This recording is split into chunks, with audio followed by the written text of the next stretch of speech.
A co-founder of the social news and entertainment website Reddit has been found dead. He certainly was a prodigy, although he never kind of thought of himself like that.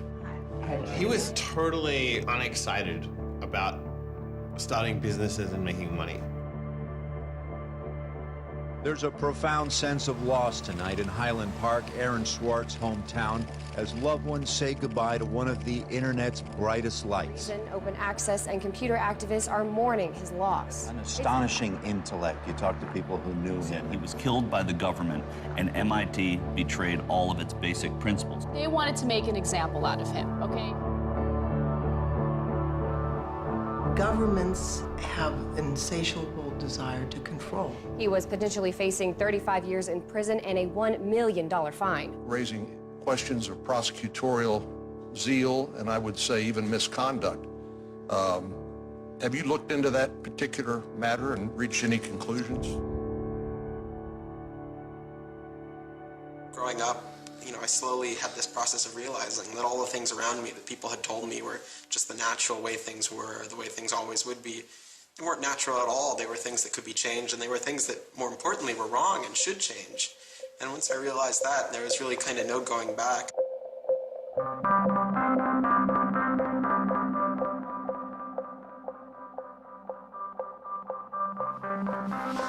Welcome to Story Reading Time. The name of the book is Paddington at the Fair. Well, he was born in Highland Park and grew up here. Aaron came from a family of 3 brothers, all extraordinarily bright.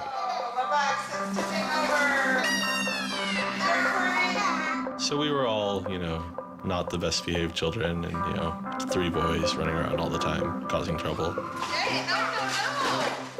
Aaron, what? But I've come to the realization Aaron learned how to learn at a very young age. 1, 2, 3, 4, 5, 6, 7, 8, 9, 10. Knock, knock. Who's there? Aaron. Aaron who? Aaron, funny man. He knew what he wanted, and he always wanted to do it. He always accomplished what he wanted. His curiosity was endless. Here's a little picture of what the planets are. And each planet has a symbol. Mercury symbol, Venus symbol, Earth symbol, Mars symbol, Jupiter symbol. One day he said to Susan, "What's this free family entertainment in downtown Highland Park?" Free family entertainment downtown Highland Park. He was 3 at the time, and she said, "What are you talking about?" And he said, "Look, it says here on the refrigerator, free family entertainment in downtown Highland Park." And so she was floored and astonished that he could read. It's called My Family Seder. The Seder night is different from all other nights. I remember once we were at the University of Chicago Library. I pulled a book off the shelf that was from like 1900 and showed him and said, this is really just an extraordinary place. We all were curious children, but Aaron really liked learning and really liked teaching. And they were going to learn the ABCs backwards. Z-Y-X-W-E-U-T. I remember he came home from his first algebra class, and he was like, "Noah, let me teach you algebra." And I'm like, "What is algebra?" And he was always like that. Now you press the click button. There, now it's got that. Now it's in pink.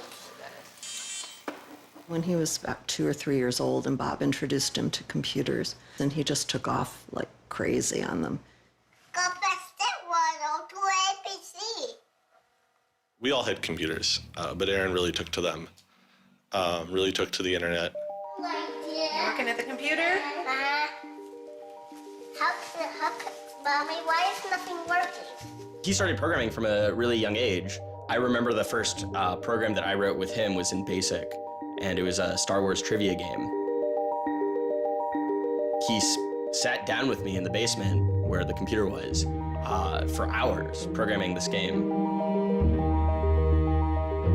The problem that I kept having with him is there was nothing that I wanted done. And to him, there was always something to do, always something that programming could solve. The way Aaron always saw it is that programming is magic, right? You can accomplish these things that normal humans can't. Aaron made an ATM using like a Macintosh and like a cardboard box. One year for Halloween, I didn't know what I wanted to be, and he thought it'd be really, really cool if I dressed up like his new favorite computer, which at the time was the original iMac. I mean, he hated dressing up for Halloween, but he loved convincing other people to dress up as things that he wanted to see.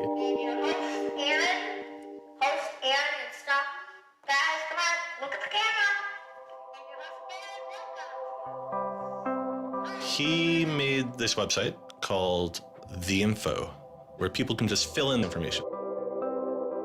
Like, I'm sure someone out there knows all about gold leafing. Why don't they write about that on this website? And then other people could come at a later point and read that information and edit the information if they thought it was bad. Not too dissimilar from Wikipedia, right?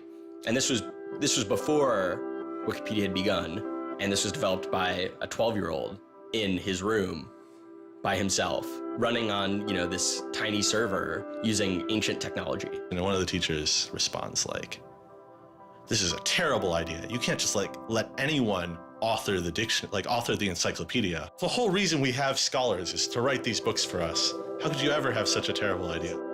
Me and my other brother would be like, "Oh, yeah, Wikipedia is cool, but we had that in our house like 5 years ago." Aaron's website, theinfo.org, wins a school competition hosted by the Cambridge-based web design firm Ars Digita.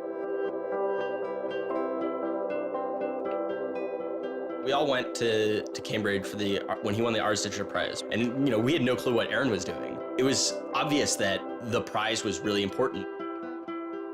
Aaron soon became involved with online programming communities, then in the process of shaping a new tool for the web. He comes up to me, it's like, "Ben, there's this really awesome thing that I'm working on. You need to hear about it." I'm like, "Yeah, what is it?" He says, "It's this thing called RSS." And he explains to me what RSS is. I'm like, why is that useful, Aaron? Is any site using it? Why would I want to use it? There was this mailing list for people who were working on RSS and XML more generally. And there was a person on it named Aaron Swartz who was combative but very smart and who had lots of good ideas. And he didn't ever come to the face-to-face meetings. And they said, when are you going to come out to one of these face-to-face meetings? And he said, I don't think my mom would let me. I'm 14, I just turned 14. And so their first reaction was, well, this person, this colleague we've been working with all year was 13 years old while we were working with him, and he's only 14 now. And their second reaction was, Christ, we really want to meet him. That's extraordinary. He was part of the committee that drafted RSS. What he was doing was to help build the plumbing for modern hypertext. And the piece that he was working on, RSS, was a tool that you can use to get summaries of things that are going on in other web pages. Most commonly, you would use this for a blog. You might have 10 or 20 people's blogs you want to read. You use their RSS feeds, these summaries of what's going on those other pages, to create a unified list of all the stuff that's going on. Aaron was really young, but he understood the technology and he saw that it was imperfect and looked for ways to help make it better.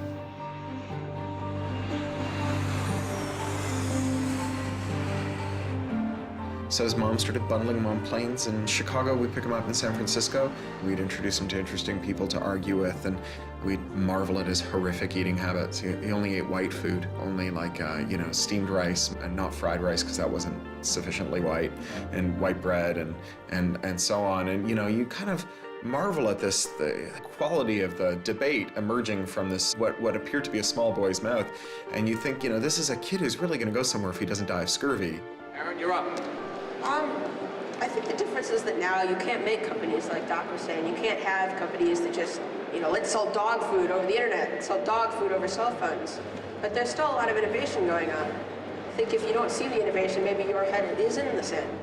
He takes on this alpha nerd personality where he's sort of like, I'm smarter than you, and because I'm smarter than you, I'm better than you, and I can tell you what to do. It's an extension of him being kind of like a twerp. So you aggregate all these computers together and now they're solving big problems like searching for aliens and trying to cure cancer. First met him on IRC, on Internet Relay Chat. He didn't just write code. He also sort of got people excited about solving problems. He was a connector. The free culture movement has had a lot of his energy. I think Aaron was trying to make the world work. He was trying to fix it. He had a very kind of strong personality that definitely ruffled feathers at times. It wasn't necessarily the case that he was always comfortable in the world and the world wasn't always comfortable with him. Aaron got into high school and was really just sick of school. He didn't like it. He didn't like any of the classes that were being taught. He didn't like the teachers. Aaron really knew how to get information. He was like, I don't need to go to this teacher to learn how to do geometry. I can just read the geometry book, and I don't need to go to the teacher to learn their version of American history.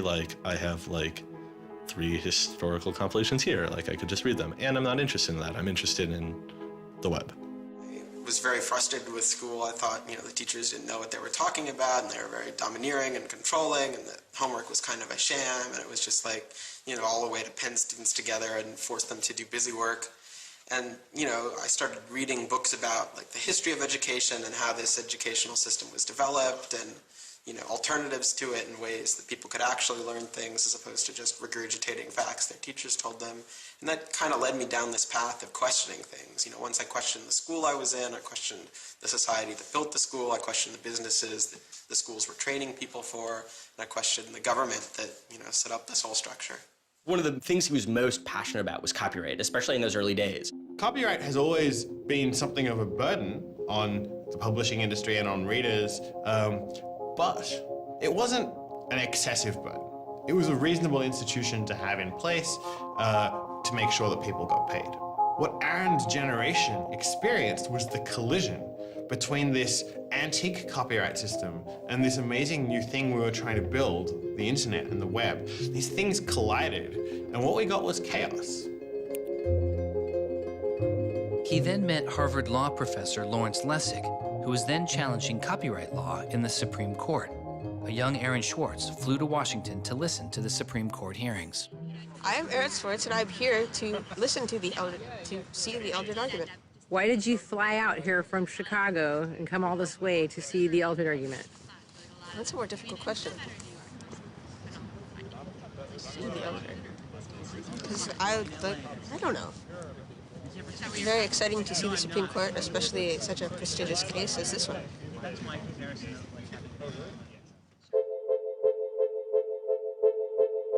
Lessig was also moving forward with a new way to define copyright on the internet. It was called Creative Commons. So the simple idea of Creative Commons is to give people, creators, a simple way to mark their creativity with the freedoms they intended to carry. So if copyright is all about all rights reserved, then this is a kind of some rights reserved model. It's I want a simple way to say to you, here's what you can do with my work, even if there are other things which you need to get my permission before you could do. And Aaron's role was the computer part. How do you architect the licenses so they would be simple and understandable and expressed in a way that machines could process it? And people are like, why do you have this, 15-year-old kid writing the specifications for the Creative Commons? Don't you think that's a huge mistake? And Larry's like, the biggest mistake we would have is not listening to this kid. He's not even tall enough to get over the podium, and it wasn't these movable podiums, so it was this embarrassing thing where once he put his screen up, nobody could see his face. When you come to our website here, and you go to choose license, it gives you this list of options, it explains what it means, and you fill out 3 simple questions. Do you want to require attribution? Do you want to allow commercial uses of your work? Do you want to allow modifications of your work? I was floored, just completely flabbergasted that these adults regarded him as an adult. And Aaron stood up there in front of a whole audience full of people and just started talking about the platform that he'd created for Creative Commons. And they were all listening to him. I was sitting at the back thinking, he's just a kid. Why are they listening to him? But they did. Well, I don't think I comprehended it fully. Though critics have said it does little to ensure artists get paid for their work, the success of Creative Commons has been enormous. Currently on the website Flickr alone, over 200 million people use some form of Creative Commons license. He contributed through his technical abilities, and yet it was not simply a technical matter to him. Aaron often wrote candidly in his personal blog. I think deeply about things, and I want others to do likewise. I work for ideas and learn from people. I don't like excluding people. I'm a perfectionist, but I won't let that get in the way of publication. Except for education and entertainment, I'm not going to waste my time on things that won't have an impact. I try to be friends with everyone, but I hate it when you don't take me seriously. I don't hold grudges. It's not productive, but I learn from my experience. I want to make the world a better place.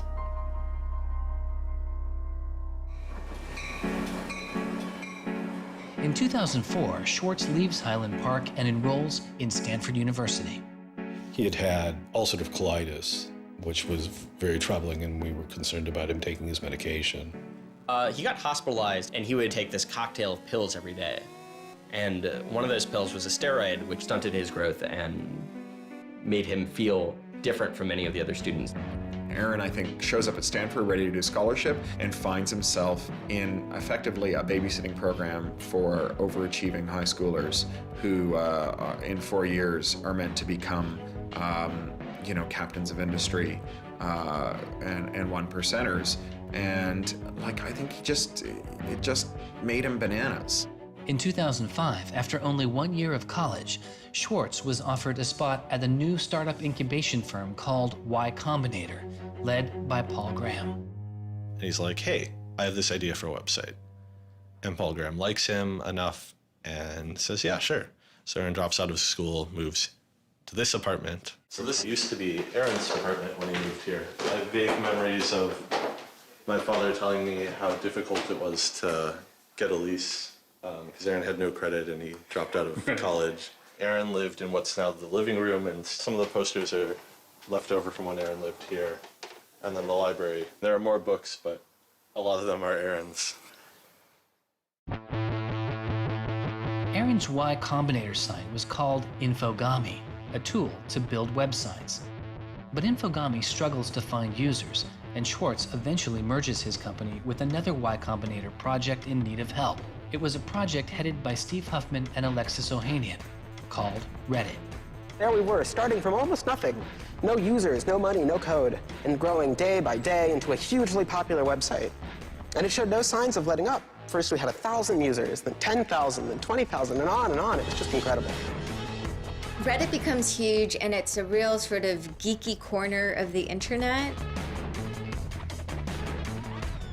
There's a lot of humor, there's a lot of art, and there's just people who flock to the site and make that site the main site they go to every morning to get their news. Reddit kind of just borders on chaos at some level. So on the one hand, it's a place where people discuss news of the day, technology, politics, and issues. And yet there is a lot of kind of not safe for work material, offensive material. There's some subreddits where trolls find a welcome home. And so in that sense, Reddit has been kind of home to controversy as well. It kind of sits on that edge of chaos. Reddit catches the attention of the corporate magazine giant Condé Nast, who makes an offer to buy the company. Some large amount of money, large enough that my dad was getting bugged with questions about how do I store this money? Like a lot of money. Like a lot of money. Probably more than $1 million, but I don't actually know. And he is how old at the time? 19, 20. So it was in this apartment. They sat around on what predated these couches, hacking on Reddit. And when they sold Reddit, they threw a giant party and then all flew out to California the next day and left the keys with me. It was funny, he just sold a startup, so we all kind of presumed he was the richest person around, but he said, oh no, I'll take this tiny little shoebox-sized room. That's all I need. It was barely larger than a closet. The idea of him spending his money on fancy objects just seems so implausible. He explains it's I like living in apartments, so I'm not going to spend a lot of money on a new place to live. I'm not going to buy a mansion. And I like wearing jeans and a t-shirt, so I'm not going to spend any more money on clothes. So like, it's, you know, really no big deal. What is a big deal to Swartz is how traffic flows on the internet and what commands our attention. In the old system of broadcasting, you were fundamentally limited by the amount of space in the airwaves. You know, you could only send out 10 channels over the airwaves of television, right? Or even with cable, you had 500 channels. On the internet, everybody can have a channel. Everyone can get a blog or a MySpace page. Everyone has a way of expressing themselves. And so what you see now is not a question of who gets access to the airwaves. It's a question of who gets control over the ways you find people. You know, you start seeing power centralizing in sites like Google, these sort of gatekeepers that tell you where on the internet you want to go, the people who provide you your sources of news and information. So it's not, you know, only certain people have a license to speak. Now everyone has a license to speak. It's a question of who gets heard. After he started working in San Francisco at Condé Nast, he comes into the office and they want to give him a computer with all this crap installed on it and say that he can't install any new things on his computer, which to a developer is outrageous, right? From the first day, he was complaining about all this stuff. Gray walls, gray desks, gray noise. The first day I showed up here, I simply couldn't take it. By lunchtime, I had literally locked myself in a bathroom stall and started crying. I can't imagine staying sane with someone buzzing in my ear all day, let alone getting any actual work done. Nobody else seems to get work done here either. Everybody's always coming into our room to hang out and chat or invite us to play the new video game system that Wired is testing. He really had different aspirations that were politically oriented. And Silicon Valley just doesn't really quite have that culture that orients technical activity for the purposes of political goals. Aaron hated working for a corporation. They all hate working for Condé Nast, but Aaron is like the only one who's not going to take it. And Aaron basically gets himself fired by not showing up to work ever. It was said to be a messy breakup. Both Alexis Ohanian and Steve Huffman declined to be interviewed for this film. He rejected the business world. One of the really important things to remember about that choice when Aaron decided to kind of leave startup culture is that he was also leaving behind the things that had made him, you know, famous and well-loved, and, you know, he was at risk of letting down fans. He got to where he was supposed to be going and had the self-awareness and the orneriness to realize that he had climbed the mountain of shit to pluck the single rose and discovered that he'd lost his sense of smell. And rather than sit there and insist that it wasn't as bad as it seemed, and he did get the rose in any event, he climbed back down again, which is pretty cool. The way Aaron always saw it is that programming is magic, right? You can accomplish these things that normal humans can't by being able to program. So if you had magical powers, would you use them for good or to make you mountains of cash? Swartz was inspired by one of the visionaries he had met as a child, the man who had invented the World Wide Web, Tim Berners-Lee. In the 1990s, Berners-Lee was arguably sitting on one of the most lucrative inventions of the 20th century.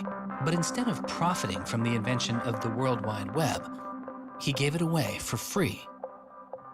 It is the only reason the World Wide Web exists today. Aaron is certainly deeply influenced by Tim. Tim is certainly a very prominent early internet genius who doesn't in any sense cash out. He's not at all interested in how he's going to figure out how to make $1 billion. People would have seen, there's money to be made there. So there would have been lots of little webs instead of one big one. And one little web and lots of little webs doesn't work because you can't follow links from one to the other. You know, you had to have the critical mass for this thing was the entire planet. So it's not going to work unless the whole planet can get on board.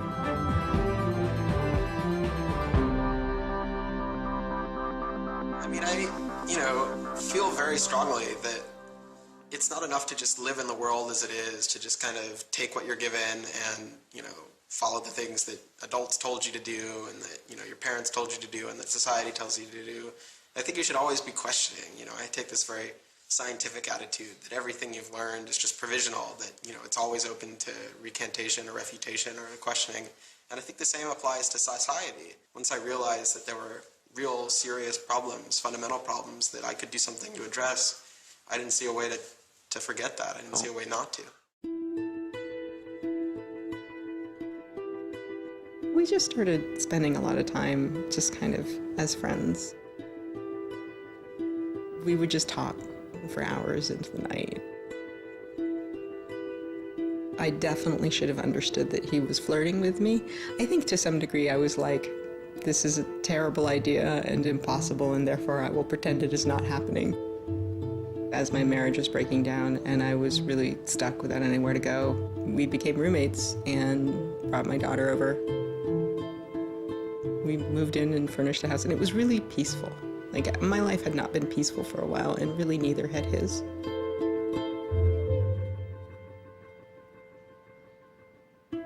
We were extremely close from the beginning of our romantic relationship. We were in constant contact.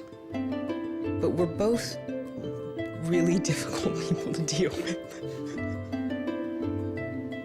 In a very Ally McBeal discussion, he confessed he had a theme song, and I made him play it for me. It was Extraordinary Machine by Fiona Apple. I think it was just that sense of kind of being a little bit embattled that the song has. And it also had like this hopefulness to it.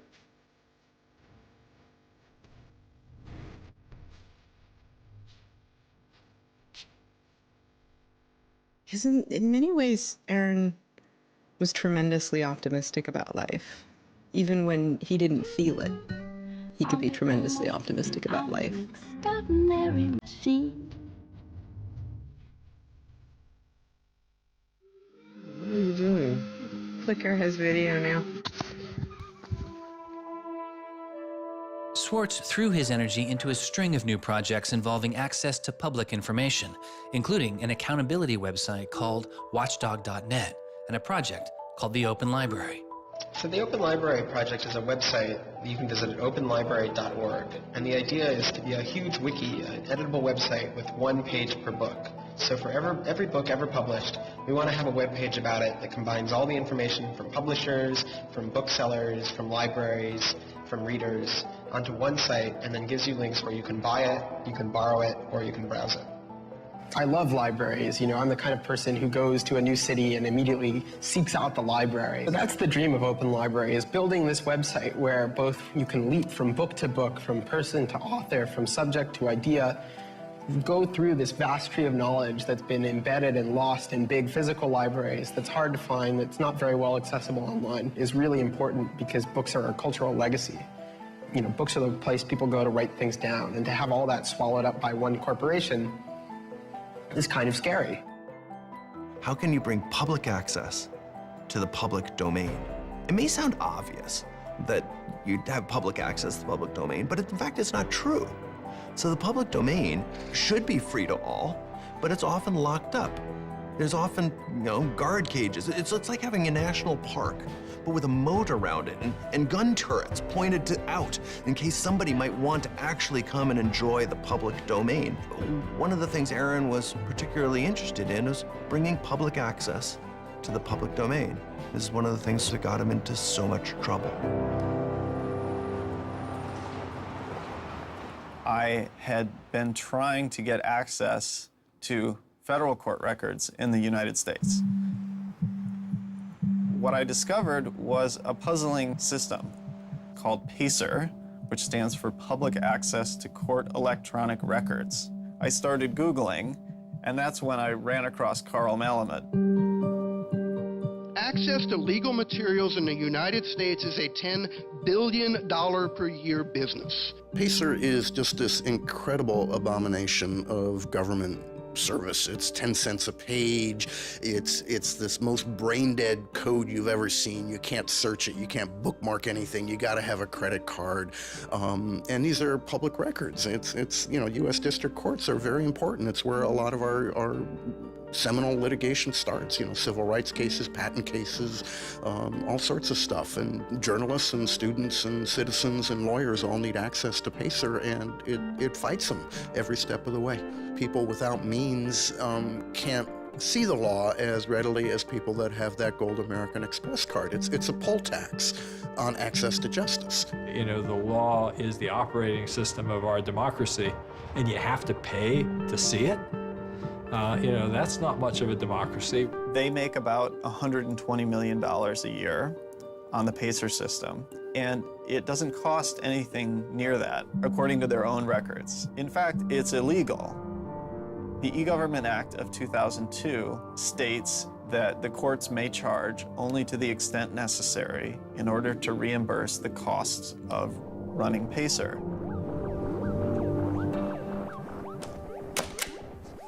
As the founder of public.resource.org, Malamud wanted to protest the PACER charges. He started a program called the PACER Recycling Project, where people could upload PACER documents they had already paid for to a free database so others could use them. The PACER people were getting a lot of flack from Congress and others about public access.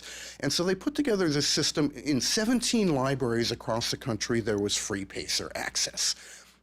That's one library every 22,000 square miles, I believe. So it wasn't really convenient. I encouraged volunteers to join the so-called Thumb Drive Corps and download docs from the public access libraries, upload them to the PACER recycling site. People take a thumb drive into one of these libraries and they download a bunch of documents and they send them to me. And nothing, it was just a joke. In fact, when you clicked on Thumb Drive Core, there was a Wizard of Oz, the Munchkins singing, so a little video clip came up. We represent the lollipop, yeah. But of course, I get this phone call from Steve Schultz and Aaron saying, gee, we'd like to join the Thumb Drive Corps. Around that time, I ran into Aaron at a conference. This is something that really has to be a collaboration between a lot of different people. So I approached him and I said, hey, I'm thinking about an intervention on the PACER problem. Schultz had already developed a program that could automatically download PACER documents from the trial libraries. Swartz wanted to take a look. So I showed him the code. And I didn't know what would come next, but as it turns out, over the course of the next few hours at that conference, he was off sitting in a corner, improving my code, recruiting a friend of his that lived near one of these libraries to go into the library and to begin to test his improved code, at which point the folks at the courts realized something's not going quite according to plan. And data started to come in and come in and come in, and soon there were 760 gigabytes of PACER docs, about 20 million pages. Using information retrieved from the trial libraries, Swartz was conducting massive, automated parallel downloading of the PACER system. He was able to acquire nearly 2.7 million federal court documents, almost 20 million pages of text. Now, I'll grant you that 20 million pages had perhaps exceeded the expectations of the people running the Pilot Access Project, but surprising a bureaucrat isn't illegal. Aaron and Carl decided to go talk to the New York Times about what happened. They also caught the attention of the FBI, who began to stake out Schwartz's parents' house in Illinois. But I get a tweet from his mother saying, call me. It's like, oh my God, what the hell's going on here? And so I finally got a hold of Aaron, and Aaron's mother was like, oh my God, FBI, FBI, FBI. An FBI agent drives down our home's driveway trying to see if Aaron is in his room. And I remember being home that day and wondering why this car was driving down our driveway and just driving back out. I was like, that's weird. 5 years later, I read this FBI file and I'm like, oh my goodness. That was the FBI agent in my driveway. He was terrified. He was totally terrified. He was way more terrified after the FBI actually called him up on the phone and tried to sucker him into coming down to a coffee shop without a lawyer. He said he went home and laid down on the bed and was shaking. The downloading also uncovered massive privacy violations in the court documents. Ultimately, the courts were forced to change their policies as a result. And the FBI closed their investigation without bringing charges. To this day, I find it remarkable that anybody, even at the most remote podunk field office of the FBI, thought that a fitting use for taxpayer dollars was investigating people for criminal theft on the grounds that they had made the law public. How can you call yourself a lawman and think that there can possibly be anything wrong in this whole world with making the law public? Aaron was willing to put himself at risk for the causes that he believed in. Bothered by wealth disparity, Swartz moves beyond technology and into a broader range of political causes. I went into Congress and I invited him to come and hang out and intern for us for a while so that he could learn, the political process. He was sort of learning about a new community, a new set of skills, and kind of learning to hack politics. It seems ridiculous that miners should have to hammer away until their whole bodies are dripping with sweat, faced with the knowledge that if they dare to stop, they won't be able to put food on the table that night, while I get to make larger and larger amounts of money each day just by sitting and watching TV. But apparently the world is ridiculous. So I co-founded a group called the Progressive Change Campaign Committee, and what we try and do is we try and organize people over the internet who care about progressive politics and moving the country in a more progressive direction to kind of come together, join our email list, join our campaigns, and help get progressive candidates elected all across the country. The group is responsible for igniting the grassroots effort behind the campaign to elect Elizabeth Warren to the Senate. He might have thought it was a dumb system, but he came in and he said, I need to learn this system because it can be manipulated like any social system. But his passion for knowledge in libraries didn't take a back seat. Aaron began to take a closer look at institutions that publish academic journal articles. By virtue of being students at a major U.S. university, I assume that you have access to a wide variety of scholarly journals. Pretty much every major university in the United States pays these sort of licensing fees to organizations like JSTOR and Thomson and ISI to get access to scholarly journals that the rest of the world can't read. These scholarly journals and articles are essentially the entire wealth of human knowledge online, and many have been paid for with taxpayer money or with government grants. But to read them, you often have to pay again, handing over steep fees to publishers like Reed Elsevier. These licensing fees are so substantial that people who are studying in India instead of studying in the United States don't have this kind of access. They're locked out from all of these journals. They're locked out from our entire scientific legacy. I mean, a lot of these journal articles, they go back to the Enlightenment. Every time someone has written down a scientific paper, it's been scanned and digitized and put in these collections. That is a legacy that has been brought to us by the history of people doing interesting work, the history of scientists. It's a legacy that should belong to us as a commons, as a people, but instead it's been locked up and put online by a handful of for-profit corporations who then try and get the maximum profit they can out of it. So a researcher paid by the university or the people publishes a paper, and in the very, very last step of that process, after all the work is done, after all the original research is done, the thinking, the lab work, the analysis, after everything is done at that last stage, then the researcher has to hand over his or her copyright to this multi-billion-dollar company. And it's sick. It's an entire economy built on volunteer labor. And then the publishers sit at the very top and scrape off the cream.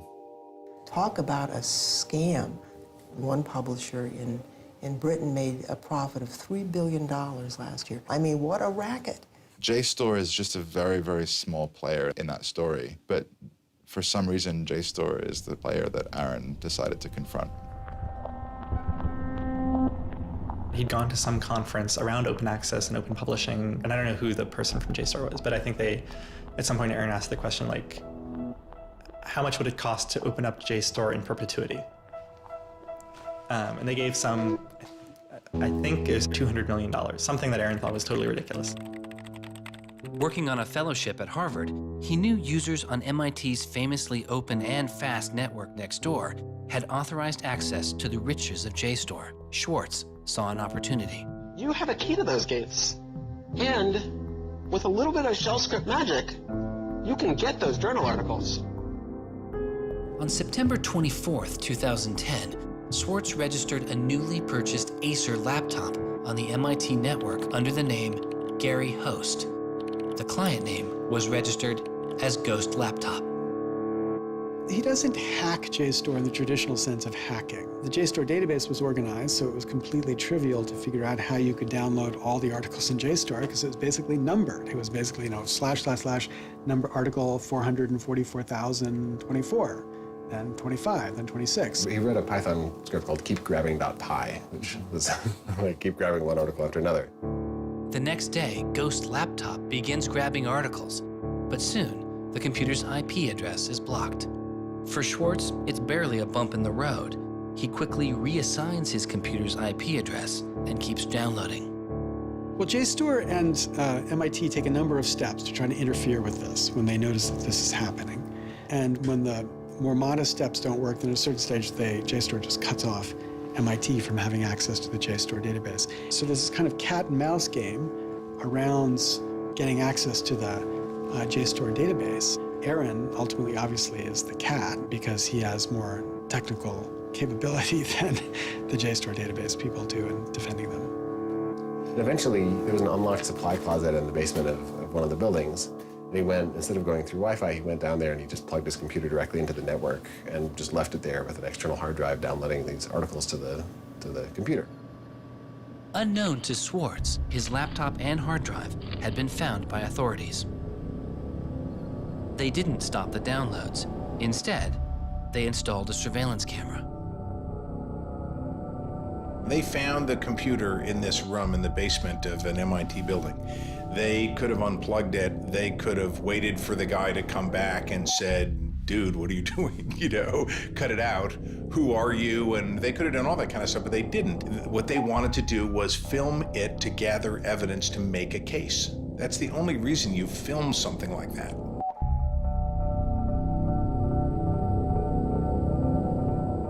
At first, the only person caught on the glitchy surveillance camera was using the closet as a place to store bottles and cans.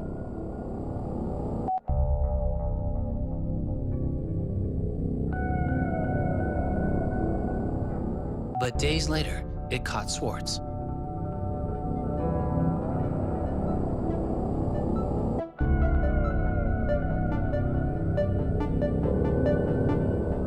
Swartz is replacing a hard drive. He takes it out of his backpack, leans out of frame for about 5 minutes, and then leaves.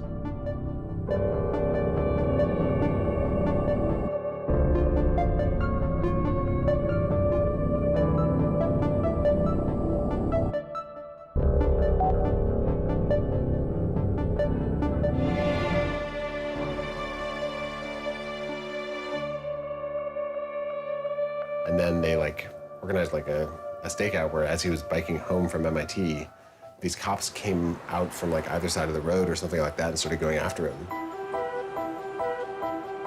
He describes that he was pressed down and assaulted by the police.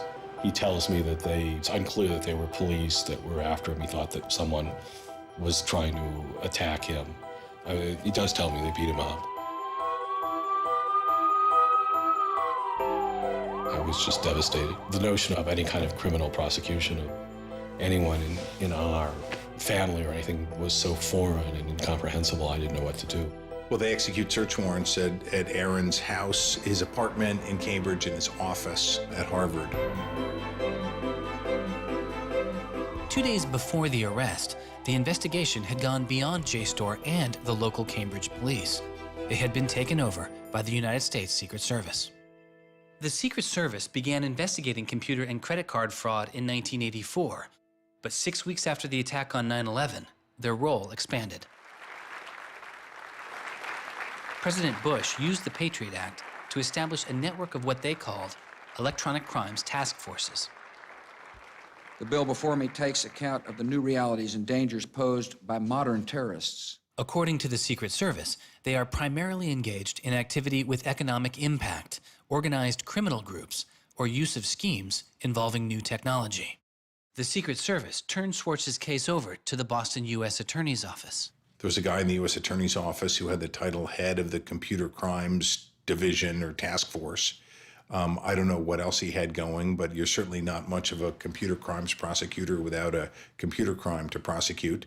So he jumped on it, kept it for himself, didn't assign it to someone else within the office or the unit, and that's Steve Hyman. Prosecutor Stephen Hyman has been largely out of public view since the arrest of Aaron Swartz, but he can be seen here in an episode of the television show American Greed, filmed around the time of Aaron's arrest. He is describing his previous case against the notorious hacker Alberto Gonzalez, a case that garnered Hyman enormous press attention and accolades. Gonzalez masterminded the theft of over 100 million credit card and ATM numbers, the largest such fraud in history. Here, Hyman, describing Gonzalez, gives his view on the hacker mindset. These guys are driven by a lot of the same things that we're driven by. They have an ego, they like challenge, and of course they like money and everything you can get from money. One of the suspects implicated in the Gonzalez case was a young hacker named Jonathan James. Believing Gonzalez's crimes would be pinned on him, James committed suicide during the investigation. In an early press release describing the government's position in the case of Aaron Swartz, Hyman's boss, U.S. Attorney for the District of Massachusetts Carmen Ortiz, said this: "Stealing is stealing, whether you use a computer command or a crowbar, and whether you take documents, data, or dollars." It's not true. It's obviously not true. I'm not saying it's harmless, and I'm not saying that we shouldn't criminalize stealing of information, but you've got to be much more subtle in trying to figure out exactly which kinds of harms are harmful here. So the thing about a crowbar is every time I break into a place with a crowbar, I do damage. There's no doubt about it. But when Aaron writes a script that says download, download, download 100 times in a second, there's no obvious damage to anybody. If he does that for the purpose of gathering an archive to do academic research on it, there is never any damage to anybody. He wasn't stealing, he wasn't selling what he got or giving it away. He was making a point, as far as I could tell. The arrest took its toll on Swartz. He just wouldn't talk about it. And he's like very stressed. If you thought like the FBI was like going to come to your doorstep any day, anytime you went down the hall, even to do your laundry, and they would break into your apartment because you left the door unlocked, like, I'd be pretty stressed. And it was clear. And so Aaron was always sort of like in like a dour mood.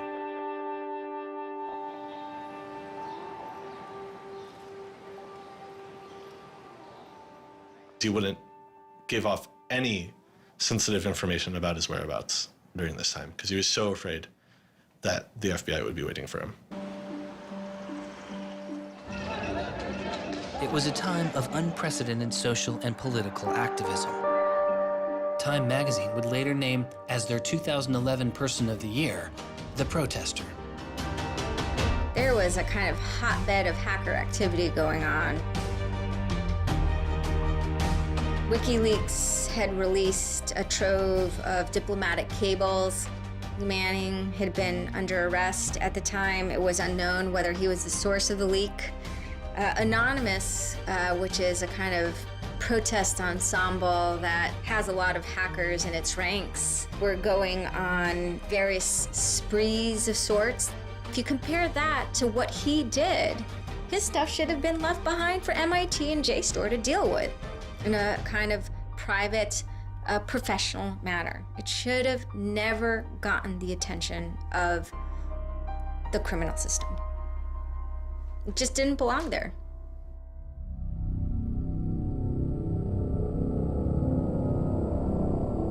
Before he was indicted, Swartz was offered a plea deal that involved 3 months in prison, time in a halfway house, and a year of home detention, all without the use of a computer.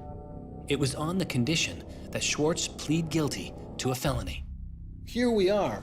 We have no discovery, no evidence whatsoever about what the government's case is, and we have to make this immense decision where the lawyer is pushing you to do this, the government is giving you a non-negotiable demand, and you're told that your likelihood of prevailing is small, so whether you're guilty or not, you're better off taking the deal. Boston has its own computer crimes division. Lots of lawyers, probably more lawyers than they need. So, you know, you can imagine all sorts of cases where it'd be really hard to prosecute because you've got some criminals in Russia or you've got some people inside of a corporation are going to have $500 lawyers or $700 an hour lawyers sitting down against you. And then you've got this case with this kid, which is pretty easy to prove that he did something, and he's already marked himself as a troublemaker with the FBI, so why not go as tough as you can in here against that guy? It's good for you, the prosecutor, it's good for the Republic, because you're fighting all those terrorist types. I was so scared. I was so scared of having my computer seized. I was so scared of going to jail because of my computer being seized. I had confidential material from sources from my previous work on my laptop. And that is above all my priority, is to keep my sources safe. I was so scared of what was going to happen to Ada.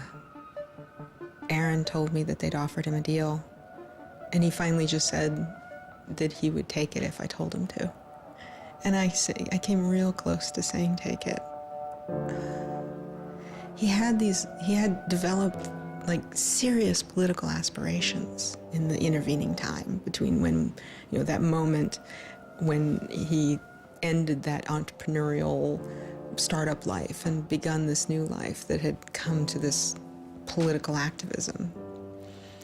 And he just didn't believe that he could continue in his life with a felony. He said to me one day, we were walking by the White House, and he said to me, they don't let felons work there.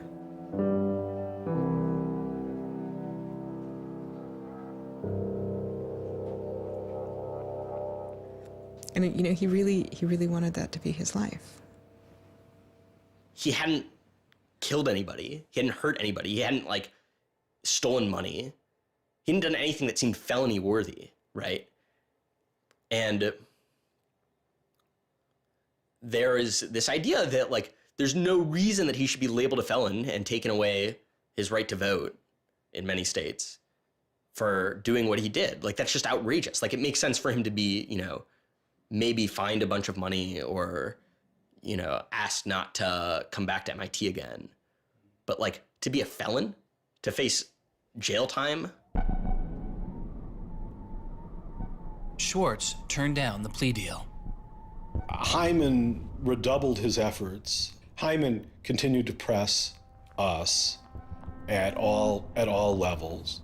Even with the physical evidence seized from Aaron's Acer computer, hard drive, and USB drive, the prosecutors needed evidence of his motives. Why was Aaron Swartz downloading articles from JSTOR, and just what did he plan to do with them? The government claims that he was planning to publish these.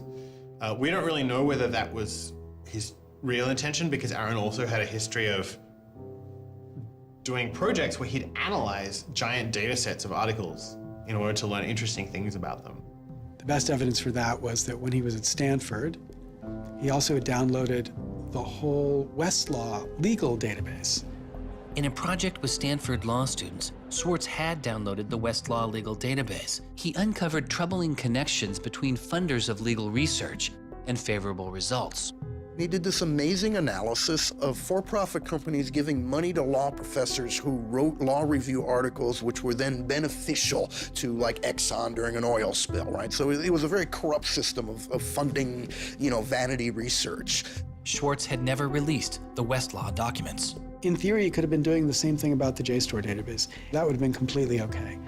If he were, on the other hand, intending to create a competitive service to JSTOR, we're going to set up our own, access to the Harvard Law Review and charge, money for it, then, okay, now it seems like criminal violation because you're commercially trying to exploit this material, but it's kind of crazy to imagine that's what he was doing.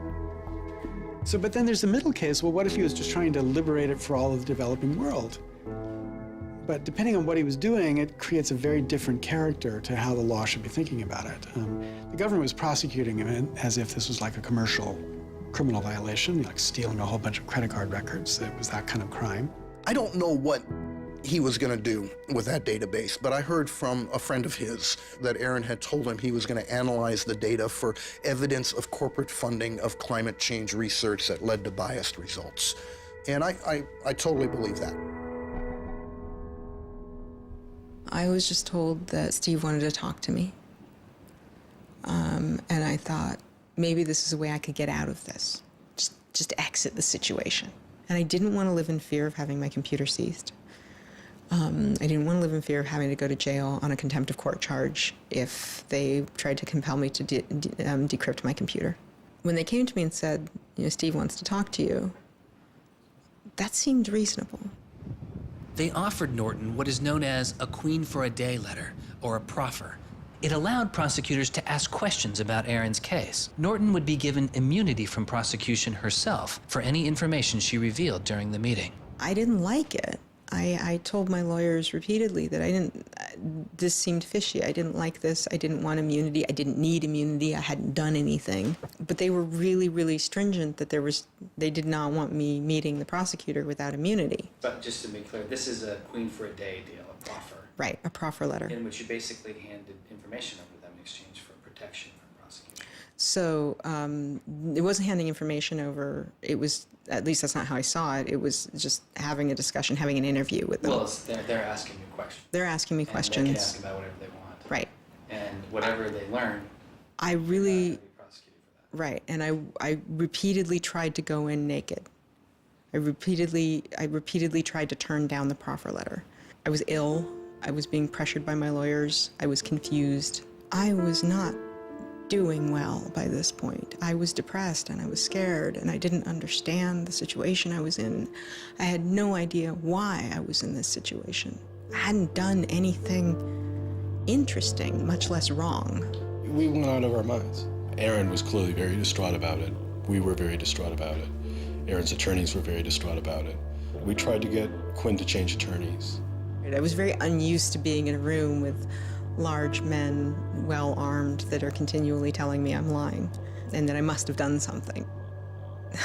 I told them that this thing that they were prosecuting wasn't a crime. I told them that they were on the wrong side of history. I used that phrase. I said, you're on the wrong side of history. And they looked bored. They didn't even look angry. They just looked bored. And it began to occur to me that we weren't having the same conversation. I mean, I told them plenty of things about, why people would download journal articles. And eventually, I don't remember what was around it. I mentioned that he'd done this blog post, the Guerrilla Open Access Manifesto. This is the Guerrilla Open Access Manifesto, supposedly written in July 2008 in Italy. Information is power, but like all power, there are those who want to keep it for themselves. The world's entire scientific and cultural heritage, published over centuries in books and journals, is increasingly being digitized and locked up by a handful of private corporations. Meanwhile, those who have been locked out are not standing idly by. You've been sneaking through holes and climbing over fences, liberating the information locked up by the publishers and sharing them with your friends. But all this action goes on in the dark, hidden underground. It's called stealing or piracy, as if sharing a wealth of knowledge were the moral equivalent of plundering a ship and murdering its crew. But sharing isn't immoral, it's a moral imperative. Only those blinded by greed would refuse to let a friend make a copy. There's no justice in following unjust laws. It's time to come into the light and, in the grand tradition of civil disobedience, declare our opposition to this private theft of public culture. The manifesto itself was allegedly written by 4 different people and also edited by Norton. But it was Swartz who had signed his name to it. When it's over, I go immediately to Aaron and tell him everything I can remember about it. And he gets very angry. The things that I'd done shouldn't have added up that way. I hadn't done anything wrong, and everything had gone wrong. But I was never...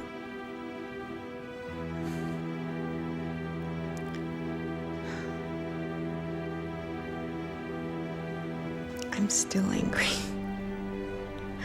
I'm still angry that you can try your best with these people to do the right thing, and they will turn everything against you, and they will hurt you with anything they can. And in that moment, I regret that I said what I did. But my much larger regret is that we have settled for this, that we are okay with this. That we are okay with a justice system that tries to game people into little traps so they can ruin their lives. So yeah, I wish I hadn't said that, but I am much, much angrier that this is where I am. That this is what we as a people think is okay. They used every method that I think they could think of to get her to provide information which would be unhelpful to Aaron and helpful to the prosecution of Aaron. Right. But you know, I don't think she had information that was helpful to the government. Months go by as Swartz's friends and family await a looming indictment. In the meantime, Swartz was becoming a go-to expert on a series of internet issues. To you then, do you think that the internet is something that should be considered a human right and something that the government cannot take away from you? Yes, definitely. I mean, this notion that national security is an excuse to shut down the internet, that's exactly what we heard in Egypt and Syria and all these other countries. And so, yeah, it's true. Sites like WikiLeaks are going to be putting up some embarrassing material about what the U.S. government does, and people are going to be organizing to protest about it and try and change their government. You know, and that's a good thing. That's what all these First Amendment rights of free expression, of freedom of association are all about. And so the notion that we should try and shut those down, I think, just goes against very basic American principles. The principle, I think, is one that our founding fathers would have understood. If the internet had been around back then, instead of putting post offices in the Constitution, they would have put ISPs. Well, it's definitely interesting to see how... Schwartz meets activist Terence Steinbrückner-Kaufman, and the two begin to date. We need a massive global public outcry. If there's no massive global public outcry, it won't create any change. You know, 4 people in this city should cause a massive global public outcry. You know, we need a petition signer. Without telling her specifics, he warned her he was involved in something he called simply the bad thing. And I had sort of crazy theories, like that he was having an affair with Elizabeth Warren or something. I speculated both Hillary Clinton and Elizabeth Warren, actually, but... So sometime in probably late July, Aaron called me, and I happened to pick up, and he said, you know, the bad thing might be in the news tomorrow. Do you want me to tell you, or do you want to read about it in the news? And I said, well, I want you to tell me. And he said, well, I've been arrested for downloading too many academic journal articles, and they want to make an example out of me. And I was like, that's it? That's the big fuss? Really? Like, it just doesn't sound like a very big deal. On July 14th, 2011, federal prosecutors indict Swartz on 4 felony counts.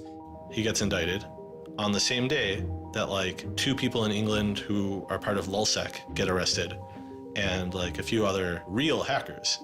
And Aaron is just like someone who kind of looks like a hacker, enough that they can like, you know, put his head on a stake and like put it on the gates. Aaron went to surrender, and they arrested him. They then strip searched him, took away his shoelaces, took away his belt, and left him in solitary confinement. The District of Massachusetts United States Attorney's Office released a statement saying Swartz faces up to 35 years in prison, to be followed by 3 years of supervised release, restitution, forfeiture, and a fine of up to $1 million. He is released on $100,000 bail. The same day, the primary victim in the case, JSTOR, formally drops all charges against Swartz and declines to pursue the case. JSTOR, they weren't our friends, they weren't helpful or friendly to us, but they also were just kind of like, we're not part of this. JSTOR and their parent company, Ithaca, also sidestepped requests to talk with this film. But at the time, they released a statement saying it was the government's decision whether to prosecute, not JSTOR's. And so it's our belief that with that, the case will be over.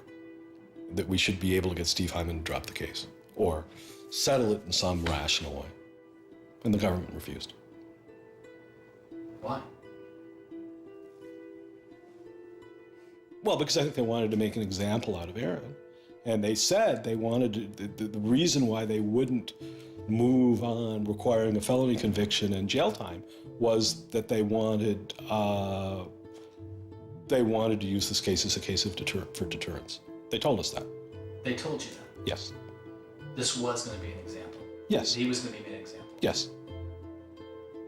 Steve Hyman said that. Deterring who? Like, there's other people out there running around logging onto JSTOR and downloading the articles to make a political statement? I mean, who are they deterring? It would be easier to understand the Obama administration's posture of supposedly being for deterrence if this was an administration that, for instance, prosecuted arguably the biggest economic crime that this country has seen in the last 100 years, the crimes that were committed that led to the financial crisis on Wall Street. When you start deploying the non-controversial idea of deterrence only selectively, you stop making a dispassionate analysis of lawbreaking, and you started deciding to deploy law enforcement resources specifically on the basis of political ideology. And that's not just undemocratic, it's supposed to be un-American. Prosecutor Stephen Hyman later reportedly told MIT's outside counsel that the straw that broke the camel's back was a press release sent out by an organization Swartz founded called Demand Progress. According to the MIT account, Hyman reacted to the short statement of support, calling it a wild internet campaign and a foolish move that moved the case from a human one-on-one level to an institutional level. That was a poisonous combination. A prosecutor who didn't want to lose face, who had a political career in the offing maybe, and didn't want to have this come back and haunt them. You spent how many tax dollars arresting someone for taking too many books out of the library and they got your ass handed to you in court? No way. I then moved to try to put pressure on MIT in various ways to get them to go to the government and request the government to stop the prosecution. What is MIT's reaction to that? There doesn't seem to be any reaction from MIT at that point.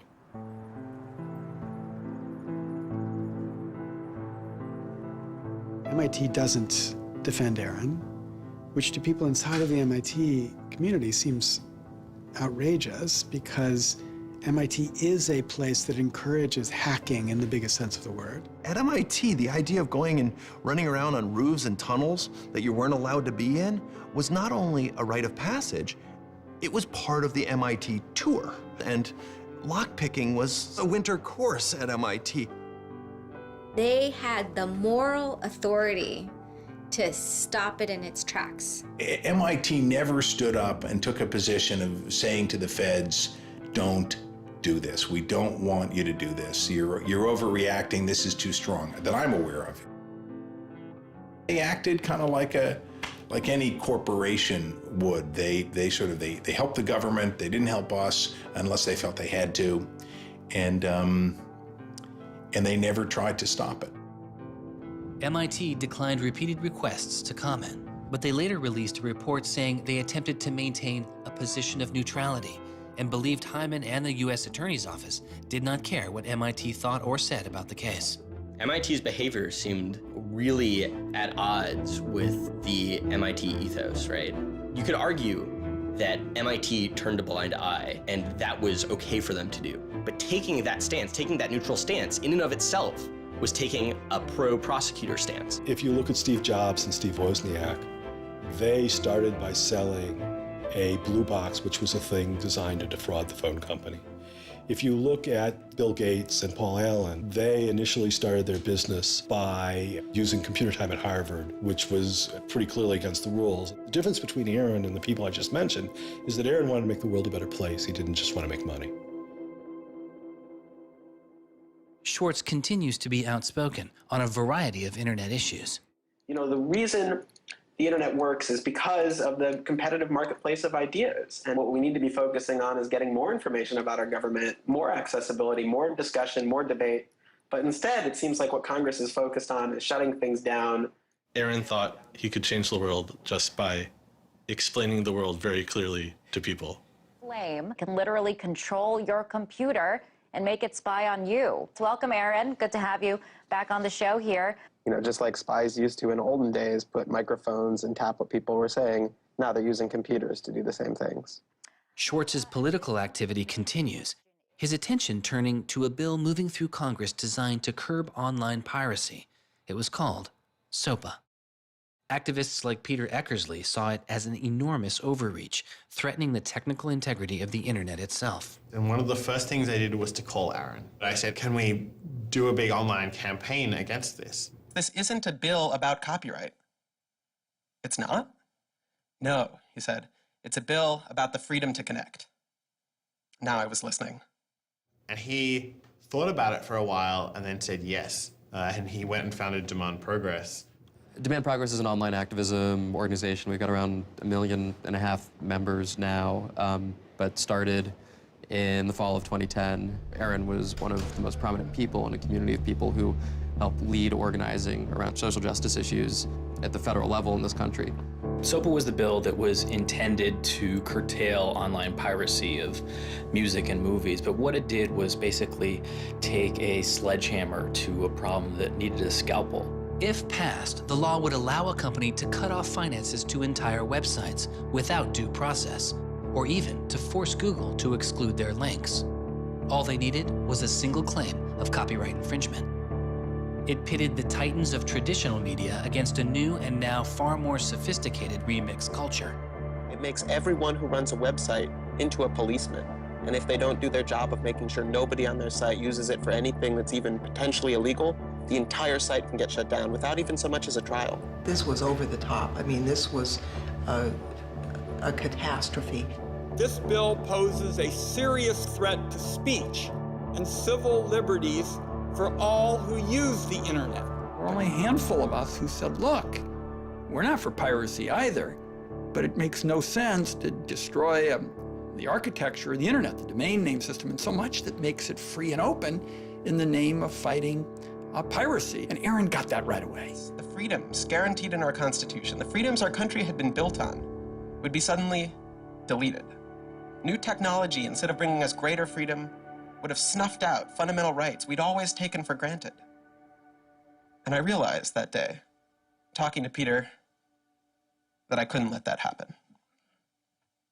When SOPA was introduced in October 2011, it was considered inevitable. Our strategy when it first came out was to hopefully slow the bill down, maybe weaken it a little bit, but even we didn't think that we would be able to stop this bill. Having worked in Washington, what you learn is that typically in Washington, the legislative fights are fights between different sets of corporate moneyed interests. They're all duking it out to pass legislation. And the fights that are the closest are when you have one set of corporate interests against another set of corporate interests, and they're financially equally matched in terms of campaign contributions and lobbying. Those are the closest ones. The ones that aren't even fights, typically, are ones where all the money is on one side, all the corporations are on one side, and it's just millions of people on the other side. I haven't seen anything like PIPA and SOPA in all my time in public service. There were more than 40 United States senators on that bill as co-sponsors. So there were already a long, long way to getting the 60 votes to have it clear all the procedural hoops. Even I began to doubt myself. It was a rough period.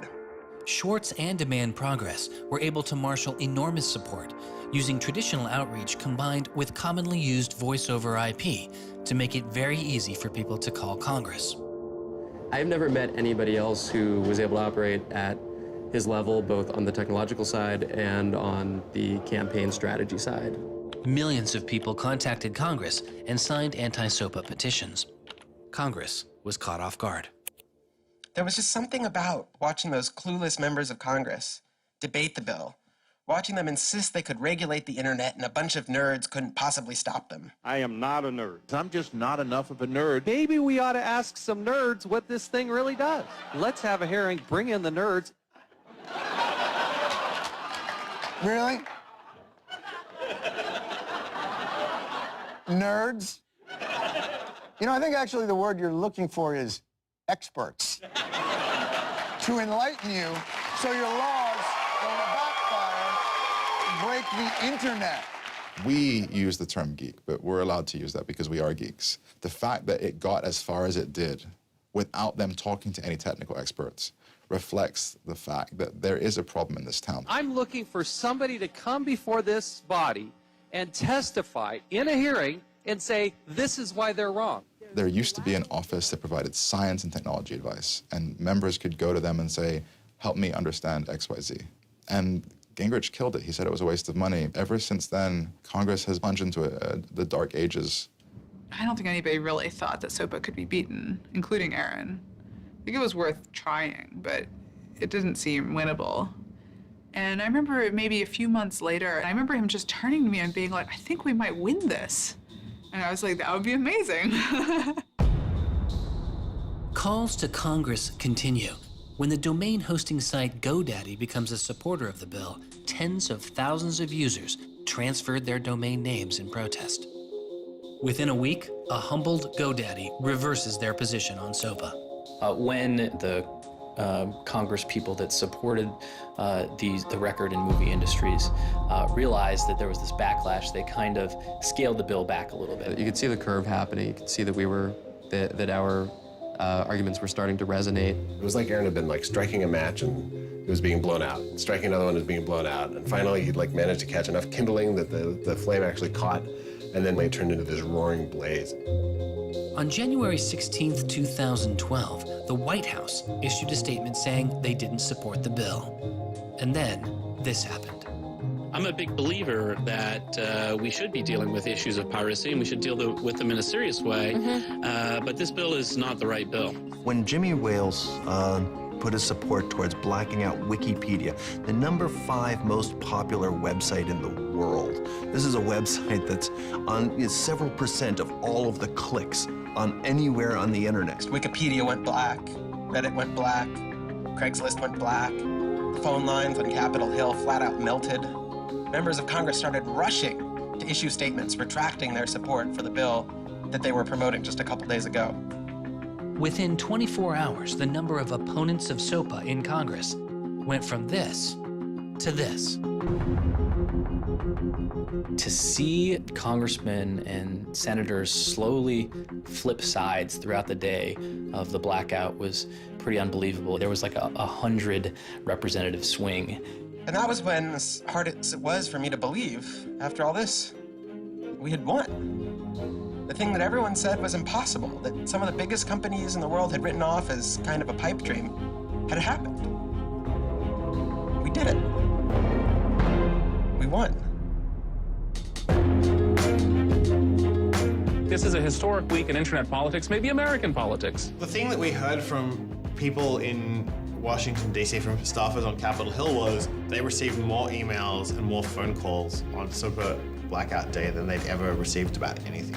I think that was an extremely exciting moment. This was the moment when the internet had grown up politically. It was exhilarating because it's hard to believe it actually happened. It's hard to believe a bill with so much financial power behind it didn't simply sail through the Congress. And not only did it not sail through, it didn't pass at all.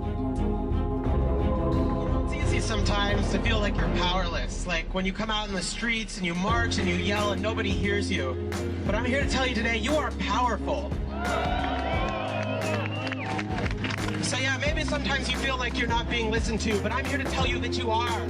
You are being listened to. You are making a difference. You can stop this bill if you don't stop fighting. Stop PIPA. Stop SOPA. Some of the biggest internet companies, to put it frankly, would benefit from a world in which their little competitors could get censored. We can't let that happen. For him, it was more important to be sure that you made a small change than to play a small part in a big change. But SOPA was like playing a major part in a major change. And so for him, it was kind of this proof of concept, like, okay, what I want to do with my life is change the world. I think about it in this really scientific way of like, I'm measuring my impact.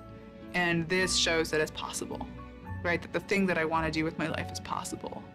I have proved that I can do it, that I, Aaron Swartz, can change the world. For a guy who never really thought he had done much, which was Aaron, it was one of the few moments where you could really see that he felt like he had done something good. Feeling like here is his maybe one and only victory lap. Everyone said there was no way we could stop SOPA. We stopped it. This is 3 outrageously good victories, and the year isn't even over yet. I mean, if there's a time to be positive, it's now. You know, he wins at SOPA a year after he's arrested It's not unambiguously happy moments. There's a lot going on. He's so attuned towards participating in the political process, you can't stop him. The list of organizations Swartz founded or co-founded is enormous. And years before Edward Snowden would expose widespread internet surveillance, Swartz was already concerned. It is shocking to think that the accountability is so lax that they don't even have sort of basic statistics about how big the spying program is. And if the answer is, oh, we're spying on so many people we can't possibly even count them, then that's an awful lot of people, right? It would be one thing if they said, look, you know, we know the number of telephones we're spying on, we don't know exactly how many real people that corresponds to, but they just came back and said, we can't give you a number at all. That's pretty, I mean, it's scary is what it is. Well, that's scary. You know, they put incredible pressure on him and took away his, you know, all of the money he had made. They, you know, threatened to take away his physical freedom. Why'd they do it, you know? I mean, well, why are they going after whistleblowers, you know? Why are they going after people who tell the truth about all sorts of things? I mean, from the banks to the, you know, to war, to just sort of government transparency. So secrecy serves those who are already in power. And we are living in an era of secrecy that coincides with an era where the government is doing also a lot of things that are probably illegal and unconstitutional. So those two things are not coincidences. It's very clear that this technology has been developed not for small countries overseas, but right here for use in the United States by the U.S. government. The problem with the spying program is it's this sort of long, slow expansion, you know, going back to the Nixon administration, right? Obviously, it became big after 9/11 under George W. Bush, and Obama has continued to expand it, and the problems have slowly grown worse and worse. But there's never been this moment you can point to, say, okay, we need to galvanize opposition today because today is when it matters. Instead, it's mattered for. The prosecution, in my estimation, of Aaron Swartz was about sending a particular laser-like message to a group of people that the Obama administration sees as politically threatening.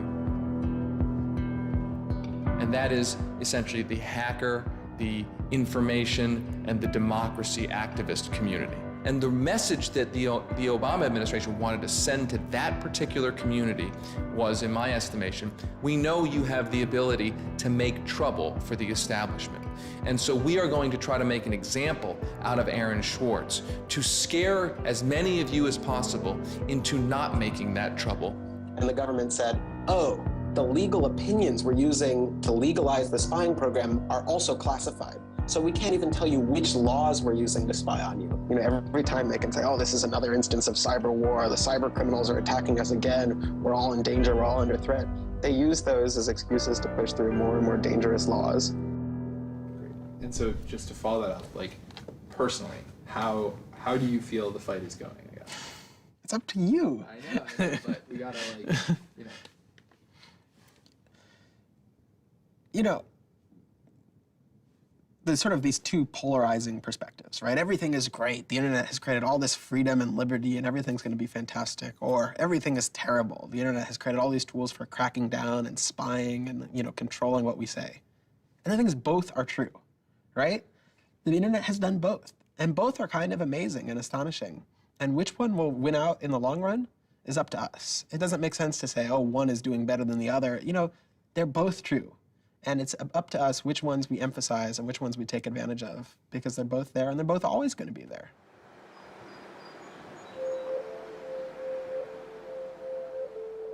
On September 12, 2012, federal prosecutors filed a superseding indictment against Swartz, adding additional counts of wire fraud, unauthorized access to a computer, and computer fraud. Now, instead of 4 felony counts, Swartz was facing 13.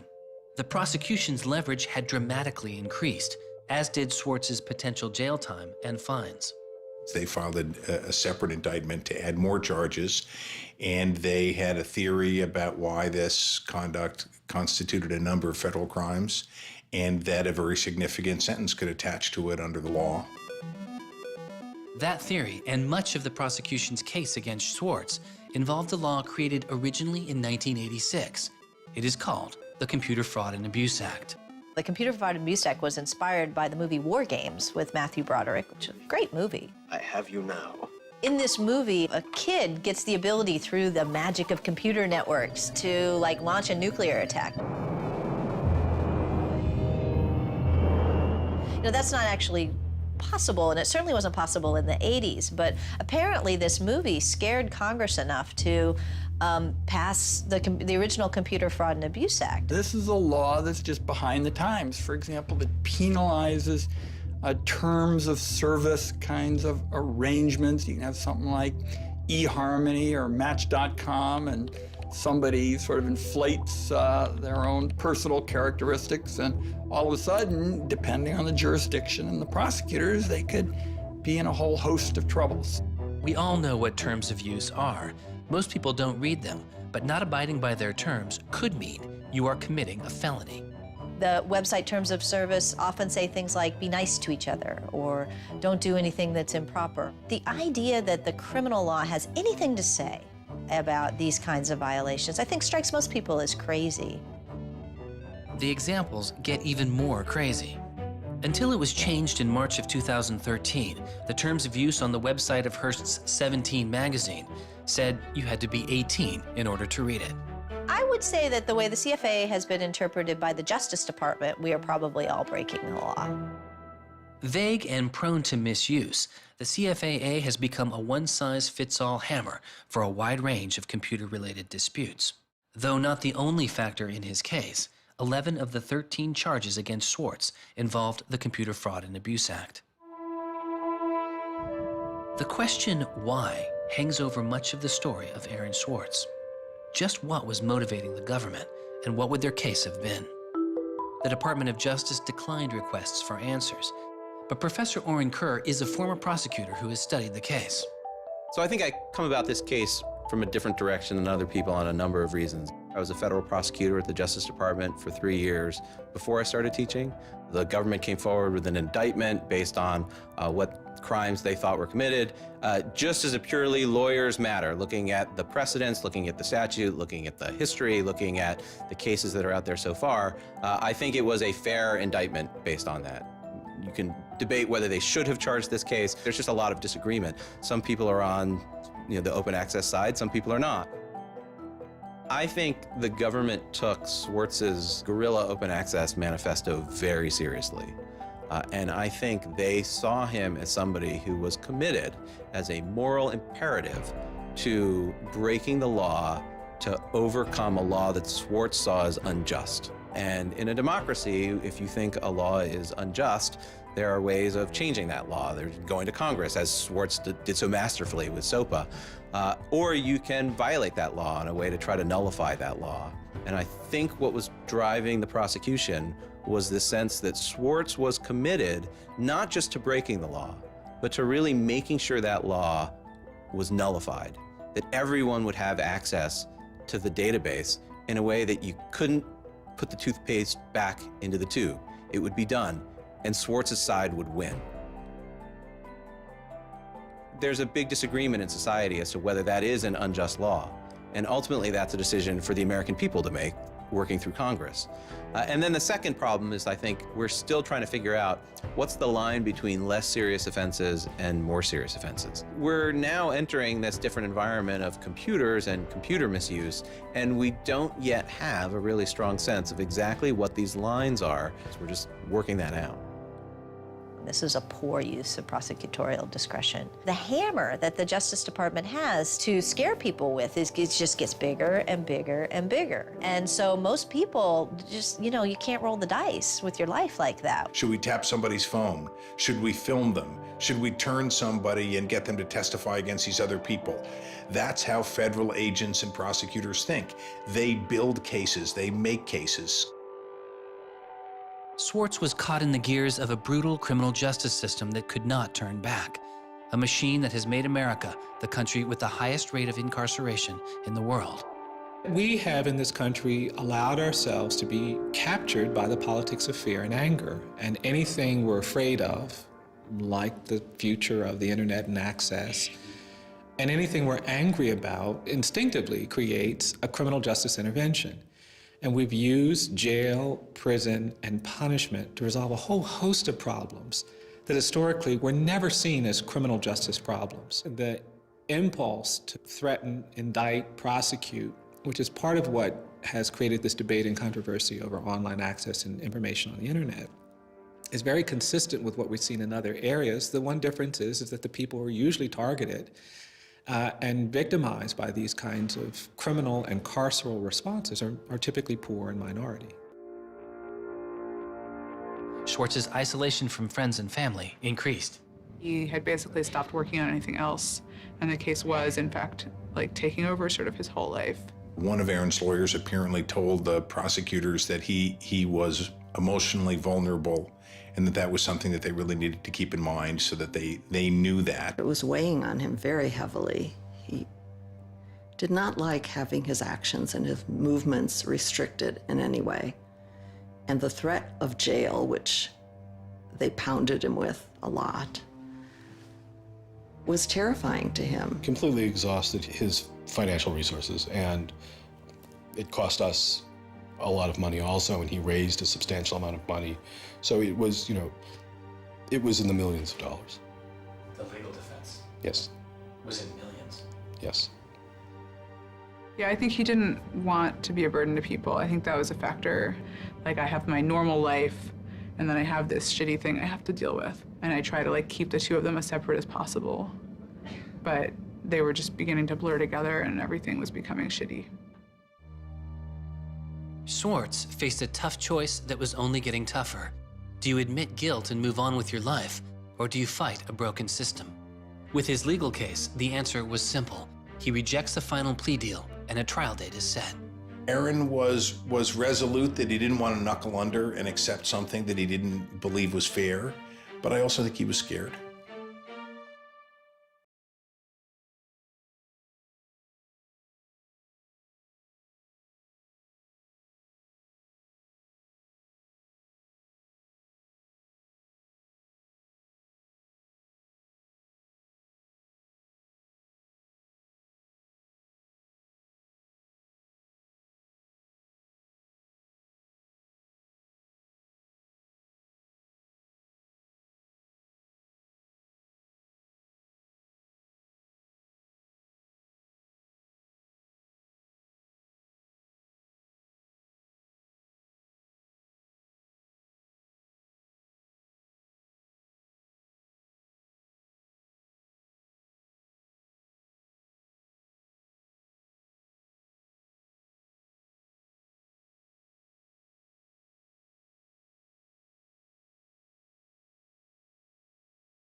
I could tell something was wrong, and then I called and I realized what had happened. A co-founder of the social news and entertainment website Reddit has been found dead. Police say 26-year-old Aaron Swartz killed himself yesterday in his Brooklyn apartment. I just thought, we've lost one of the most creative minds of our generation. It was like the whole world fell apart in that moment.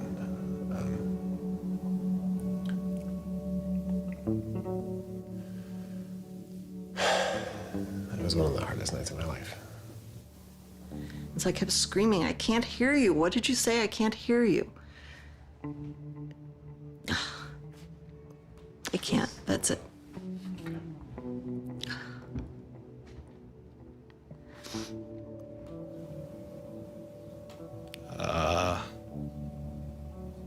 Yeah, none of it made any sense. And really still doesn't. I was so frustrated, angry.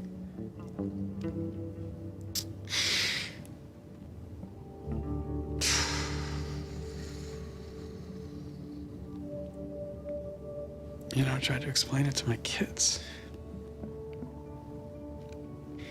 My 3-year-old told me that the doctors would fix him.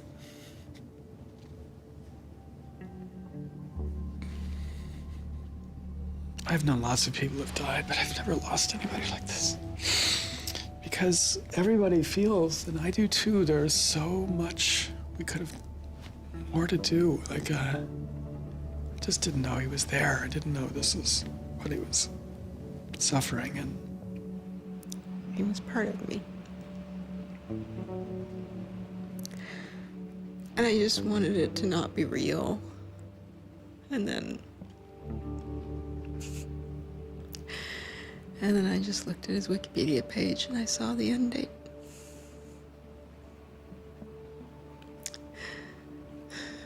To 2013.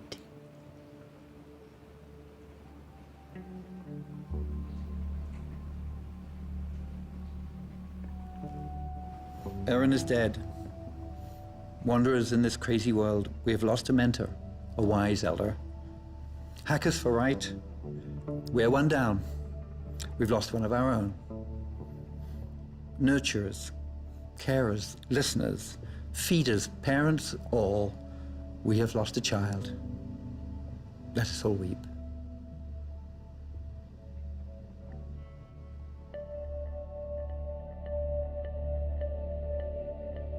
my first thought was, well, what if nobody even notices? Because it wasn't clear to me how salient he was. I had never seen anything quite like the outpouring I saw. The net just lit up. I mean, everyone was trying to explain it in their own way, but I've never seen people grieve on Twitter before. People were visibly grieving online. He was the internet's own boy, and the old world killed him. We are standing in the middle of a time when great injustice is not touched. Architects of the financial meltdown have dinner with the president regularly. In the middle of that time, the idea that this was what the government had to prosecute just seems absurd if it weren't tragic. The question is, can we do something, given what's happened, to make the world a better place? And how can we further that legacy? That's the only question one can ask. All over the world, there were starting to be hackathons and gatherings. Aaron Swartz has, in some sense, brought the best out of us in trying to say, how do we fix this? He was, in my humble opinion, one of the true extraordinary revolutionaries that this country has produced. I don't know whether Aaron was defeated or victorious, but we are certainly shaped by the hand of the things that he wrestled with. When we turn armed agents of the law on citizens trying to increase access to knowledge, we've broken the rule of law, we've desecrated the temple of justice. Aaron Swartz was not a criminal. Change does not roll in on the wheels of inevitability, it comes through continuous struggle. Aaron really could do magic. And I'm dedicated to making sure that his magic doesn't end with his death. He believed that he could change the world, and he was right. Out of the last week and out of today, phoenixes are already rising. Since Swartz's death, Representative Zoe Lofgren and Senator Ron Wyden have introduced legislation that would reform the Computer Fraud and Abuse Act, the outdated law that formed the majority of the charges against Swartz. It's called Aaron's Law. Aaron believed that, you literally ought to be asking yourself all of the time, what is the most important thing I could be working on in the world right now? And if you're not working on that, why aren't you?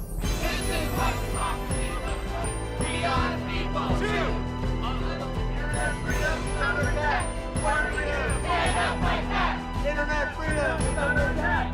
What do we do? Hey, hey! Oh, oh! Our royalties have got to go. Hey, hey! I wish we could change the past, but we cannot. but we can change the future, and we must. We must do so for Aaron. We must do so for ourselves. We must do so to make our world a better place, a more humane place, a place where justice works and access to knowledge becomes a human right. So there was a kid back in February from Baltimore, 14 years old, who had access to JSTOR. And he'd been spelunking through JSTOR after reading something. And he figured out a way to do early tests for pancreatic cancer. And pancreatic cancer kills the shit out of you because we detect it way too late. By the time we detect it, it's already too late to do anything about it. He sent emails off to the entire oncology department at Johns Hopkins, you know, hundreds of them. And every 14-year-old kid, yeah. And most of them ignored it, right? But one of them sent him an email back and said, this is not an entirely stupid idea. Why don't you come on over? And this kid worked evenings and weekends with this researcher. And in February, I heard him on the news, just a couple of weeks after Aaron died, when Aaron was in the news a lot. Sorry. And he said the reason he was on the news is because they'd done it. They were shipping an early test for pancreatic cancer that was going to save lives. And he said, this is why what Aaron did was so important. Because you never know, right? This truth of the universe is not only something that policymakers use to figure out, you know, what the speed limit should be. It's where the thing that's going to keep, you know, your kid from dying of pancreatic cancer comes from. And without access, the person who might come up with the thing that's got your number on it may never find that answer. He slept so well, he didn't fall out of bed once, not even when he dreamed he was back on the spacecraft. Very good, Aaron. Very good. Yay, Aaron. Okay. Now it's song time.